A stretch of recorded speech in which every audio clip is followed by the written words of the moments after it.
Corner Radio Bisnis Pas FM. Halo mitra bisnis, kembali Nana Amelia bersama Anda untuk Tax Corner menjawab pertanyaan Anda yang sudah dikirim ke redaksi Pas FM. Pertanyaan kali ini datang dari Pak Andri di Jakarta. Pak Agus, perusahaan kami bergerak di bidang jasa IT. Bulan Juli ini kami mendapatkan proyek pembuatan software dari customer di Malaysia. Pertanyaan kepada Bapak, apakah transaksi ini harus dipungut PPN atau tidak terutang PPN? Dan apabila terutang PPN, bagaimana penerbitan faktur pajaknya? Apakah NPWP customer diisi 0000? Pak Andri di Jakarta, pertanyaan Anda akan dijawab oleh Bapak Agus Santolihin, tax partner dari ATS Consulting.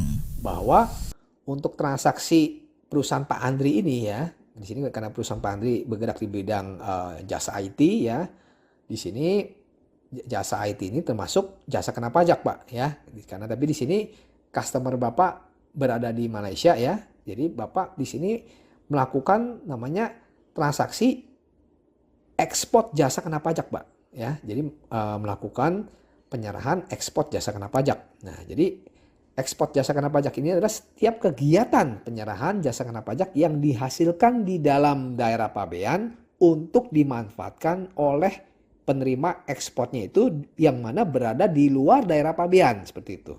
Ya karena berada di Malaysia. Nah kalau kita lihat ketentuannya itu diatur di Peraturan Menteri Keuangan nomor 32 tahun 2019. Nah di situ diatur ya di PMK 32 2019 itu yang mengatur mengenai jenis batasannya ya, yang mana batasan kegiatan yang mana ekspornya ini dikenai PPN. Nah, kok ekspornya dikenai PPN?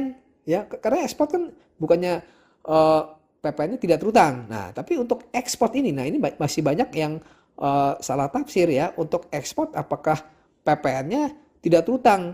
Nah, untuk ekspor ini tetap terutang PPN, ya, tetap terutang PPN. Tapi tarifnya ini adalah 0% seperti itu. Ya, jadi kita mesti bedakan ya. Jadi untuk beda antara tidak terutang PPN dengan terutang PPN tapi dikenakan tarifnya 0% seperti itu. Ya, jadi untuk kegiatan ekspor jasa kena pajak ya, itu dikenakan PPN ya, tapi tarifnya adalah 0%. Nah, kita lihat ketentuannya di PMK 32 2019 ya, di sini diatur tuh ya jenis batasan ekspor jasa kena pajak ini apa aja yang mana PPN-nya yang dikenakan 0%. Jadi nggak semua jasa ekspor jasa kena pajak ini dikenakan tarifnya 0% seperti itu ya. Nah untuk jasa pembuatan software ya, untuk jasa perancangan sistem komputer atau jasa pembuatan web ya, itu termasuk ya, termasuk.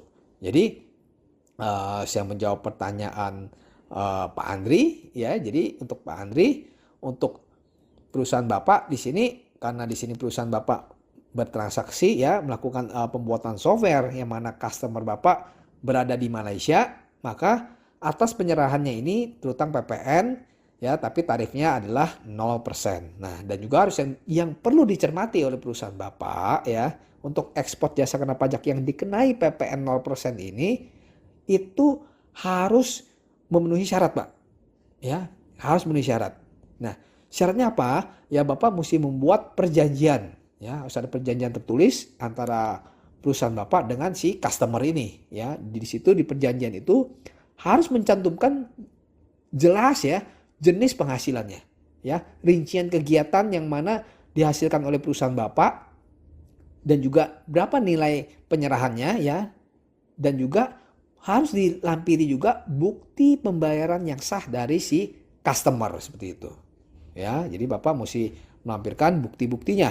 Nah karena apa, kalau misalkan tidak ada bukti perjanjian atau misalkan tidak ada bukti transfer ya, nah ini akan bisa pihak otoritas akan bisa menduga ya bahwa transaksi ini sebenarnya transaksi yang bukannya ekspor jasa kena pajak ya. Otoritas bisa menduga bahwa ini transaksi, jangan-jangan ini transaksi yang penyerahan di dalam daerah pabean ya, transaksi dalam negeri yang mana terutang PPN-nya 11% seperti itu ya. Nah ini yang perlu diperhatikan oleh Pak Andri. Nah selain itu Pak Andri, ya, Bapak untuk membuat dokumennya ya, dokumen untuk ekspor jasa kena pajak ini Bapak bisa lihat Pak di template di lampiran di PMK 32 tahun 2019 itu ya. Di situ di PMK 32 2019 di situ ada formatnya ya. Di situ Bapak bisa mengisi identitas pembelinya, alamatnya ya, dan juga nomor telepon ya. Jadi juga yang perlu diperhatikan oleh Pak Andri pada saat pelaporan di SPT PPN ya untuk kegiatan ekspor jasa kena pajak ini, yang mana berupa jasa pembuatan software kepada customer yang ada di Malaysia, itu dilaporkan sebagai ekspor jasa kena pajak ya, yang mana dilaporkan di SPT masa PPN perusahaan Bapak. Oke, demikian. Saya Agus Santulihin, semoga bermanfaat untuk Pak Andri dan pendengar Pas FM. Demikian Agus Susanto Lihin, Tax Partner ATS Consulting dalam Tax Corner Radio Bisnis Pas FM. Jika Anda memiliki pertanyaan seputar pajak, email ke redaksi@pasfm.com.